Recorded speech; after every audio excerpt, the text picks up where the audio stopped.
पूर्व वीडियो गुड़िक आम मैंने देखी जे बजार संपर्क में पूर्ण प्रतियोगिता बजार, एकाधिकार बजार, एकाधिकारी बजार तथा कतिपय कतिपयाधिकार बजार संपर्क में वर्तमान आम मैंने देखा समष्टि अर्थनीति।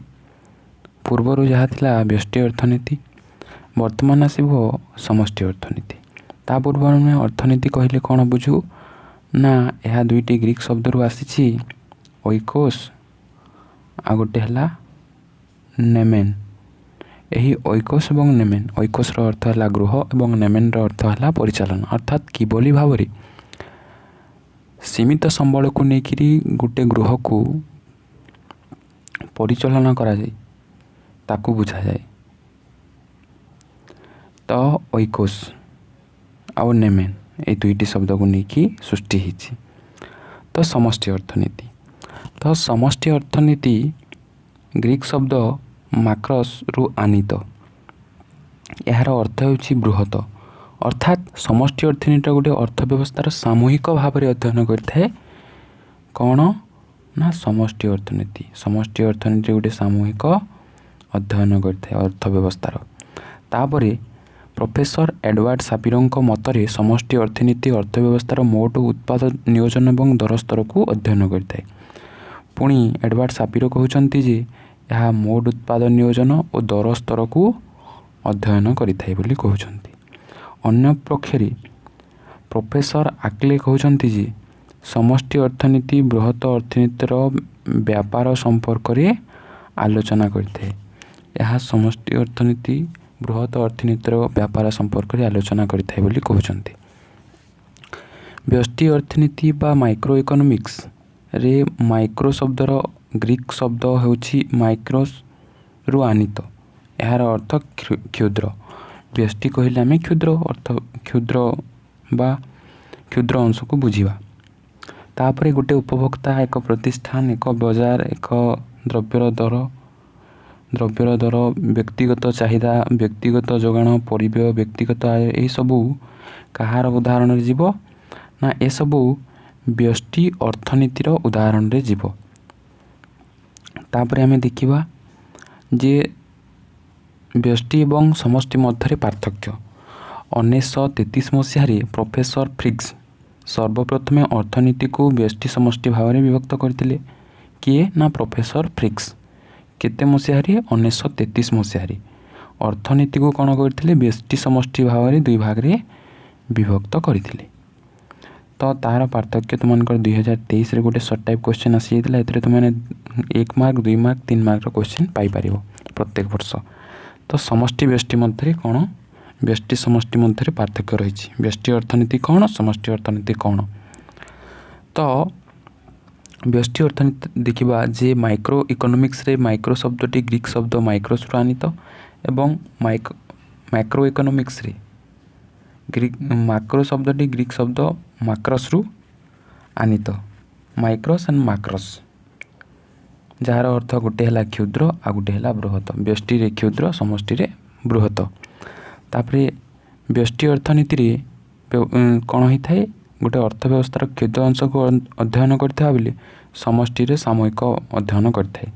पुणी व्यष्टि अर्थनीति रे गोटे निर्दिष्ट व्यक्ति, परिवार, प्रतिष्ठान, उद्योग यार अंतर्भुक्त होता बेले समष्टि अर्थनीति रे मोट आय, मोट निवेश, मोट संचय अंतर्भुक्त होता है।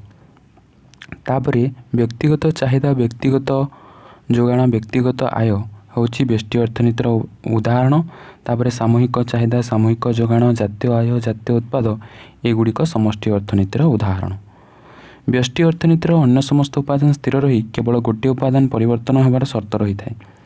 आ समष्टि अर्थनीति समस्त उपादान परिवर्तनशील होता है।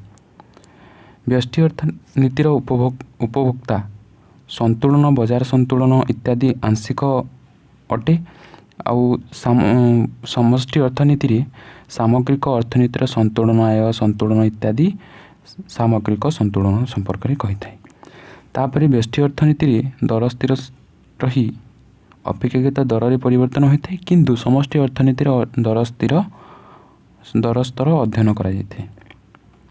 तापरे सर्वाधिक उपयोगिता व्यष्टि अर्थनीति रे देखा मिलुवा बेले ଦରଦାମରେ ସ୍ଥିରତା ଏବଂ ଅର୍ଥନୈତିକ ଅଭିବୃଦ୍ଧି ପୁନଃନିୟୋଜନ ସବୁ ସମଷ୍ଟି ଅର୍ଥନୀତିରେ ଦେଖିବାକୁ ମିଳେ। ତାପରେ ବିଷୟବସ୍ତୁ କାହାର ନା ସମଷ୍ଟି ଅର୍ଥନୀତିର ବିଷୟବସ୍ତୁ କ'ଣ କ'ଣ ଦେଖିବାକୁ ମିଳେ ସମଷ୍ଟି ଅର୍ଥନୀତି ମଧ୍ୟରେ। ତ ପ୍ରଥମେ ଆମେମାନେ ଦେଖିବାକୁ ପାଇବା ଯେ ଜାତୀୟ ଆୟ। ତ ଜାତୀୟ ଆୟ ସମଷ୍ଟି ଅର୍ଥନୀତିର ଗୋଟେ ମୁଖ୍ୟ ବିଷୟବସ୍ତୁ ଅଟେ। ଜାତୀୟ ଆୟର ପରିମାପ, ତା'ର ବିଭିନ୍ନ ଉପାଦାନ, ଧାରଣା ଇତ୍ୟାଦି ଜାତୀୟ ଆୟ ମାଧ୍ୟମରେ ଆମେ ଅଧ୍ୟୟନ କରିଥାଉ। ତାପରେ ନିଯୁକ୍ତି, ସମଷ୍ଟି ଅର୍ଥନୀତି ନିଯୁକ୍ତି, ବେକାରୀ ଜନିତ ସମସ୍ୟା ଅଧ୍ୟୟନ କରିଥାଏ। ଏଥିରେ ନିଯୁକ୍ତିକୁ ପ୍ରଭାବିତ କରୁଥିବା ଉପାଦାନ ଗୁଡ଼ିକ ସାମୂହିକ ଚାହିଦା, ସାମୂହିକ ଯୋଗାଣ, ସାମୂହିକ ନିବେଶ ଏବଂ ସାମୂହିକ ସଞ୍ଚୟନ ଅଧ୍ୟୟନ କରାଯାଇଥାଏ। ତାପରେ ମୁଦ୍ରା ପରିମାଣ ଓ ମୁଦ୍ରା ବ୍ୟବସ୍ଥା। ତ ଅର୍ଥନୀତିରେ ମୁଦ୍ରାର ପରିମାଣ ଏକ ଅର୍ଥ ବ୍ୟବସ୍ଥାକୁ ବିଶେଷ ଭାବରେ ପ୍ରଭାବିତ କରିଥାଏ। ନିଶ୍ଚିତ ଭାବରେ ମୁଦ୍ରା ପ୍ରଭାବିତ କରିଥାଏ।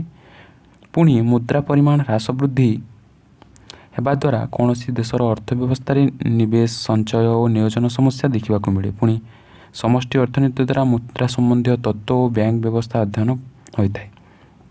ଅର୍ଥନୈତିକ ଅଭିବୃଦ୍ଧି, ଯେତେବେଳେ ଅର୍ଥନୈତିକ ଅଭିବୃଦ୍ଧିକୁ ପ୍ରଭାବିତ କରୁଥିବା ବିଭିନ୍ନ ସମସ୍ୟା, ଏହାର ନିରାକରଣ, ବିଭିନ୍ନ ଉପାଦାନ, କୌଶଳ, ନିବେଶ ଏହିସବୁ ସମ୍ବନ୍ଧରେ ସମଷ୍ଟି ଅର୍ଥନୀତି ଅଧ୍ୟୟନ କରିଥାଏ। ତାପରେ ଯଦି ଆମେ ଦେଖିବା ବ୍ୟାପାର ଚକ୍ର ସମ୍ପର୍କରେ, ଯେକୌଣସି ଅର୍ଥନୈତିକ କାର୍ଯ୍ୟକଳାପ ବା ବ୍ୟବସାୟ ସର୍ବଦା ଉତ୍ଥାନ ପତନ ଦେଖିବାକୁ ମିଳିଥାଏ। ଯେଭଳି କୋଲ୍ଡ ଡ୍ରିଙ୍କ କଥା ଯଦି ଆମେ ଦେଖିଦେବା, ଶୀତ ମାସରେ କ'ଣ ହୋଇଥାଏ, ଟିକେ କମ୍ ବିକ୍ରି ହେଉଥିବା ବେଳେ ଖରା ମାସରେ ବେଶୀ ବିକ୍ରି ହେଉଥାଏ, ଗରମ ମାସରେ, ଗ୍ରୀଷ୍ମ ଋତୁରେ। ଏହି ଚକ୍ରୀୟ ଗତି ଓ ଚକ୍ରୀୟ ଗତିକୁ ବ୍ୟାପାର ଚକ୍ର ବୋଲି କୁହାଯାଇଥାଏ।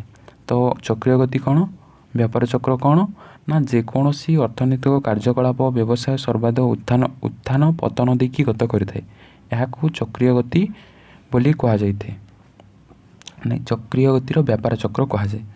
ଏହି ଉତ୍ଥାନ ପତନର କାରଣମାନ ଏବଂ ନିରାକରଣ ସମଷ୍ଟି ଅର୍ଥନୀତିରେ ଅଧ୍ୟୟନ କରାଯାଇଥାଏ। ତାପରେ ଆସିଲା ବୈଦେଶିକ ନୀତି, ଯେଉଁଥିରେ କି ଇମ୍ପୋର୍ଟ ଏକ୍ସପୋର୍ଟ କରାଯାଇଥାଏ। ପଡ଼ୋଶୀ ରାଷ୍ଟ୍ରମାନଙ୍କ ସହିତ ଆମଦାନୀ ରପ୍ତାନି ସମ୍ବନ୍ଧୀୟ ତତ୍ତ୍ୱ, ଆଦାନ ପ୍ରଦାନ, ସମତୁଳନ ଇତ୍ୟାଦି ସମଷ୍ଟି ଅର୍ଥନୀତିରେ ଅନ୍ତର୍ଭୁକ୍ତ ଦେଖିବାକୁ ମିଳେ। ତାପରେ ବିତ୍ତୀୟ ନୀତି, ସରକାରଙ୍କର କର ନୀତି, ବଜେଟ୍, ଋଣ ନୀତି ଇତ୍ୟାଦି ବିଷୟ ନୀତି ମାଧ୍ୟମରେ ସମଷ୍ଟି ଅର୍ଥନୀତିର ଅଧ୍ୟୟନ କରାଯାଇଥାଏ। ପରବର୍ତ୍ତୀ ସମୟରେ ଆମେମାନେ ଜାତୀୟ ଆୟ ସମ୍ପର୍କରେ ଦେଖିବା। ତା ପୂର୍ବରୁ ମୁଁ ତୁମମାନଙ୍କୁ ରାଷ୍ଟ୍ରବିତ୍ତ ହେଇଗଲା, ବଜେଟ୍ ହେଇଗଲା, ମୁଦ୍ରା ହେଇଗଲା, ଏ ସମ୍ପର୍କରେ ପଢ଼େଇବି। ତାପରେ ଲାଷ୍ଟକୁ ଯାଇ ନ୍ୟାସନାଲ୍ ଇନକମ୍କୁ ଆମେ ଷ୍ଟାର୍ଟ କରିବା।